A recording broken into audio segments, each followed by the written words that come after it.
He'd be like, what's up, YouTube? Yo, just gonna give y'all a quick update, man. I went out 2 weeks ago. We was at Pit Stop, ran the e-buggy and truggy, and I raced horribly. It was my first time out in 9 months. And yeah, I stunk it up. I crashed this thing quite a few times. Truggy didn't do too bad. It was just slow. It was the Huff Special 7.5. So these guys were running 5.5s and they moving a lot faster than I was. And then last week, Tony, spur of the moment, just hit me up and was like, hey, you trying to go to trains? And I was like, hell yeah, because I wanted to check it out. I'd never been there before. I only took this and put it in the novice class, which is where I believe I belong anyway. I just wish there was a broader novice class at Pit Stop. Pretty good, man. I took this thing out, first time being at the track, period, not even on a layout, just being there. It's because I'm still fucking new. I haven't been doing this very long. It was cool. I really liked the track. It was bigger. This car thrived out there. And I had second in both quals, and then in the main, I had one mess up, and that's all it took. Everybody caught up, and Marshall threw me into some traffic, and all hell broke loose. So I ended up with third, but I'm happy with it. I think the biggest downfall I had during that race, though, was I think my battery started dying, because I started losing speed in the last. I was leading the whole race, and then next to last lap, I dropped to second, and then the last lap in third, I just got caught up, and then I tried to get risky and then messed it all up. But these are only I have two 2S batteries in here, which is why I like the Serpent. It kind of puts a battery on each side so it keeps the car flat. I don't know if y'all watched the race video, but when this car takes off, it stays pretty level. It doesn't, not too much cockeyed shit, no fucking flipping up and down. She goes straight. And the two that I have in there are 6200.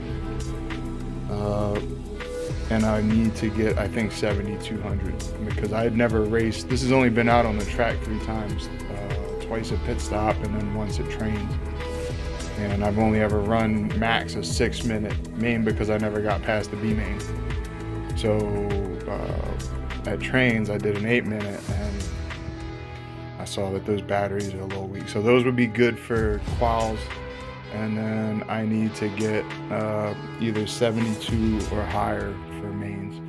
And then this car should be able to hold up for a long race.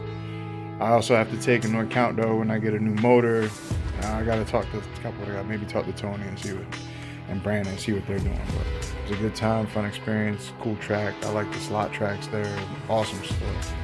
There's supposed to be a race tomorrow. Today's Friday. And they're calling for rain, so they canceled it. It was the barbecue race and novice nationals, which I wanted to take part in, but they're gonna reschedule it, and they just did a club race for today, and I did not go to that because I was working on a project, got it done, and got a few other things going on in life. But as soon as they reschedule that barbecue race, that'll be my next race, and then I'm gonna stop until fall because it's too hot, it's eating up tires, it's putting your cars in danger, it's putting yourself in danger. I did miss going today, though. I wanted to see my guy Chris Klein. I wanted to see him with a truggy out there. I looked at the results, and it looked like he did pretty damn good. So yeah, I'm happy with this car. It needs work still. It's funny because the announcer at trains called it. He knew it was a stock RTR Serpent. I haven't done anything to this yet. It's got a servo, that's it. But it's running a 1650 kV motor, and it's got the stock Serpent ESC in there. Like I haven't even changed the shock fluid yet, so it's no wonder it's racing like shit at Pit Stop. Ride height is still too high. I'm gonna get there, and it takes time. You know what I mean? Like I got a lot of shit going on in life right now, so yeah. But I'm gonna keep riding this, and we're gonna get this thing dialed up. I want to get a 1900 kV, a nice ESC.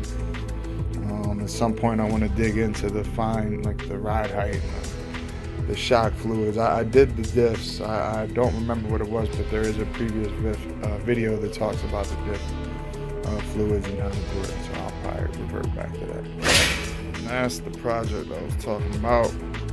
Yeah, I love this body. It's called a bruggy body, I guess. It's a mix between a buggy and truggy.